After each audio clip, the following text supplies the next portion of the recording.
चुप चुपाता नाल बिना लब चोले ते बहे बोले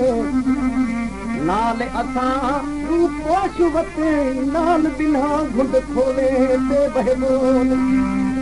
नाल असां ते किताब अलाने नाल बिना दे होले ते बहे बोले नाल हमल का गाल न की कोई नाल बिना कुछ खोले ते बहे बोले। ये प्रोग्राम अताउल्लाह खान लगारी जो आज की खिदमत में अवामी प्रोडक्शन तरफा पेश किया वञे थो।